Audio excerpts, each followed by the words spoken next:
Around the World in 80 Days by Jules Verne. Chapter 17, in which one thing and another is talked about during the trip from Singapore to Hong Kong. After this day, Passepartout and the detective met frequently, but the latter maintained a very great reserve towards his companion, and he did not try to make him talk.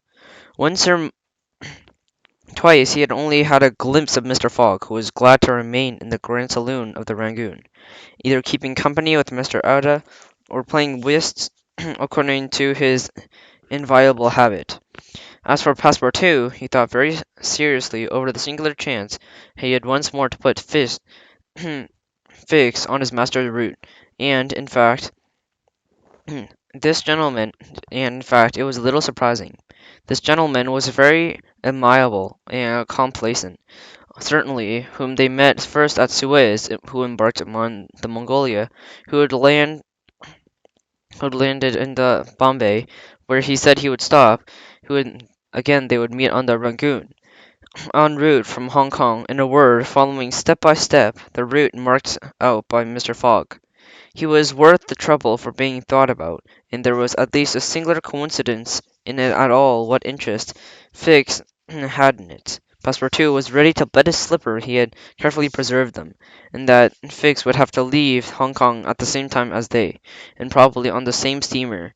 If Passepartout had thought for a century he would never have guessed the detective missions.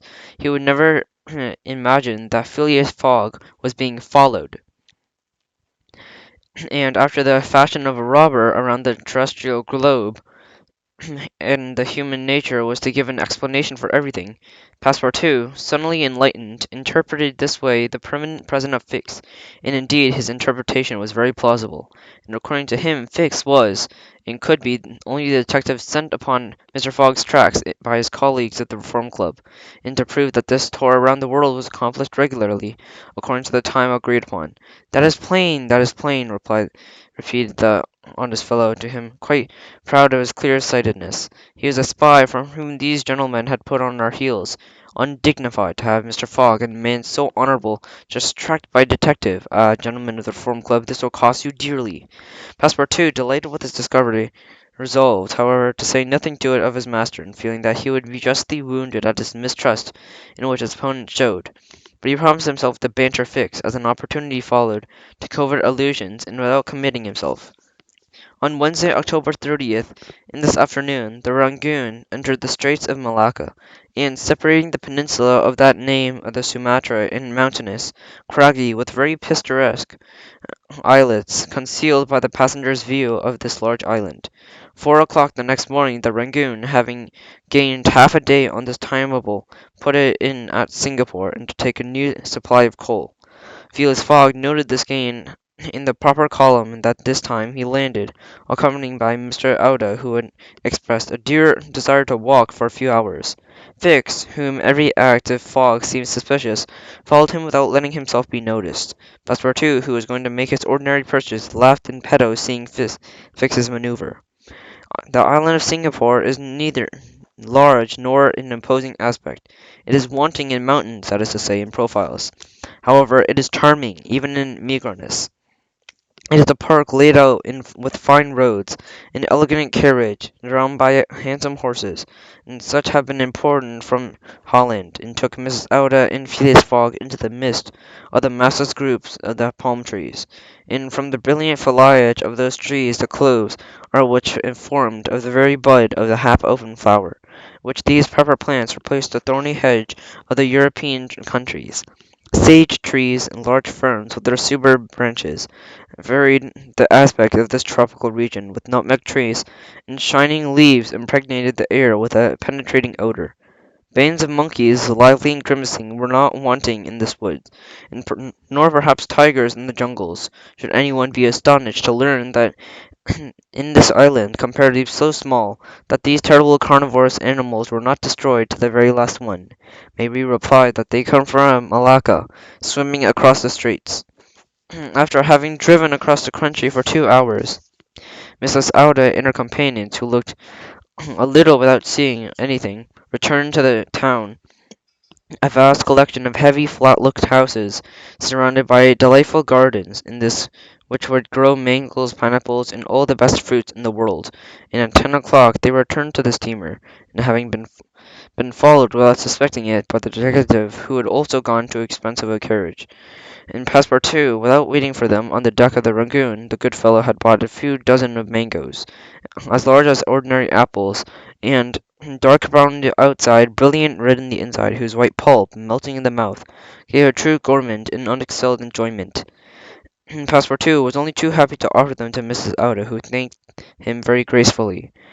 At 11 o'clock the Rangoon, having obtained a full supply of coal, slipped from her moorings, and a few hours later the passengers lost sight of the high mountains of Malacca, whose forest shelters the most beautiful tigers in the world. About 300 miles separated from Singapore from the island of Hong Kong, a small British territory detached from the Chinese coast, was Phileas Fogg's interest to accomplish this in 6 days at most. In order to take out Hong Kong, the steamer leaving on the 6th of November Yokohama, one of the principal ports of Japan. The Rangoon was heavily laden. Many passengers had come aboard at Singapore, Hindus, Ceylonese, Chinamen, Malayas, and Portuguese, mostly second class. And the weather, which had been quite fine until this time, changed with the last quarter of the moon. The sea was high, and the wind sometimes blew a gale, but fortunately from the southeast, which favored the movement of the steamer. When it was practicable, the captain had sails unfurled, and the Rangoon, brig-rigged, sailed frequently on two topsails and foresails, and its speed increased under the double impetus of the steam and sail. And the vessel thus made her way over the short and sometimes fatiguing sea, and through the shores of Annam and Cochin China. The passengers would have to blame the Rangoon rather than the ocean for their sickness and fatigue. And the ships of the Peninsula Company in China's service are seriously defective in their construction, and the proportions of their draught when loaded to their depth of the hold have been badly calculated, and consequently when they stand the sea but poorly. Their bulk, closed, impenetrable to the water, is insufficient. They are drowned, to use a maritime expression, and in consequence does not take many waves to throw down upon the deck to slacken their speed. These ships are then very inferior, if not in motive power and steam escapes, to the models of the French mail steamers, such as the Impérieux and Cambodge, whilst, while, according to the calculations of the engineers, the latter can take you on a weight of the water equal to their own before sinking. The vessels of the Peninsula Company, the Goldanda, the Korean, and finally the Rangoon, would not take on their sixth of their weight without going to the bottom. Great precautions had to be taken in them in bad weather, and it was sometimes necessary to sail under a small head of steam, and this loss of time did not seem to affect Phileas Fogg at all. But Passepartout was very much put out of it. He blamed the captain, the engineer, the company, and said to old Nick at all, those who had anything to do, in the transportation of their present passengers, perhaps also the thought of the gas burner still burning at his expense in the house of Savile Row, and a large share in his impatience. "Are you still in a very hurry to arrive at Hong Kong?" said the detective. Asked him one day. "In a very great hurry," replied Passepartout. "You think that Mr. Fogg is in a hurry to take Yokohama steamer?" "In dreadful hurry." "Then will you believe now that this singular voyage around the world?" "Absolutely." "And you, Mr. Fix?" "I? I don't believe it." "You're a sly fellow," replied Passepartout, winking at him. This expression left the detective in reverie. The epithets disturbed him without knowing very well why. Had the Frenchman guessed his purpose? He did not know what to think, but how had Passepartout been able to discover his capacity as a detective, and secret of which he alone knew, and yet speaking thus to him, and Passepartout had certainly had an afterthought. Another day that the good fellow went further, and was not too much for him. He could no longer hold his tongue. Let's see, Monsieur Fix," he asked his companion, in a roguish tone. "When we arrive at Hong Kong, shall we be so unfortunate to leave you there?" "Oh," replied Fix, quite embarrassed, "I do not know. Perhaps—" "Ah, if you," said Passepartout, "if you accompany us, then I would be so happy."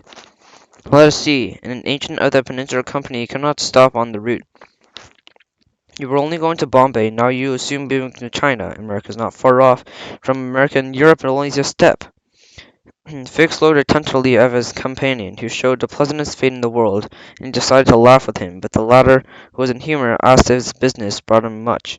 Yes and no, replied Fix, without frowning. There are fortunate and unfortunate business enterprises, but you understand, of course, that I don't travel at my own expense. Oh, I am very sure of that, replied Passepartout, laughing still louder. The conversation finished, and Fix returned to his cabin, and sat down to think. He was evidently suspected. In one way or another, the Frenchman had recognized his capacity as a detective. But had he warned his master? What role would he play in all this? Was he an accomplice or not? Had they got the wind of the matter when it was constantly all up? The detective had passed some perplexing hours there, in one time believing that everything was lost, and one time hoping that Fogg was ignorant for the situation, and finally not knowing what course to pursue.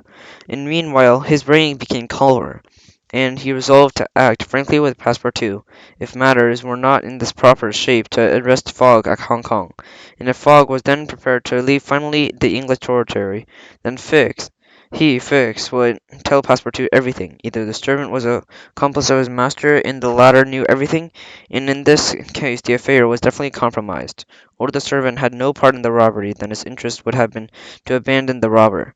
And such was the respective situation of these two men. Above them Phileas Fogg was hovering his majestic indifferences, which he accomplishing rationally around its orbit about the world, and while being troubled by asteroids gravitating around him. And yet, if this vicissitude there was, according to the expression of astronomers, a disturbing star which ought to have produced a certain agitation of this gentleman's heart. But no! The charm of Miss Audi did not act, to the great surprise of Passepartout, in disturbance. If they existed, they would have been much more difficult to calculate than those of Uranus, which led to the discovery of Neptune. Yes, it was a surprise every day for Passepartout, who read in the eyes of the young woman with so much gratitude to his master. Phileas Fogg had decided hard enough towards heroic actions, but for love, none at all. As for the thoughts which he chanced the journey might have produced him, there was not a trace. Passepartout was living in continual trance, and one day, leaning on the railing of the engine-room, he was looking at the powerful engine which sometimes moved very, very violently, and with a pitching of the vessel screw would flatter the water. The steam escaped from the valves, which provoked the anger of the worthy fellow. "These valves are not charged enough," he cried. "We are not going. Oh, these Englishmen! If we were only in an American vessel, we would blow up, perhaps, but we would go more swiftly.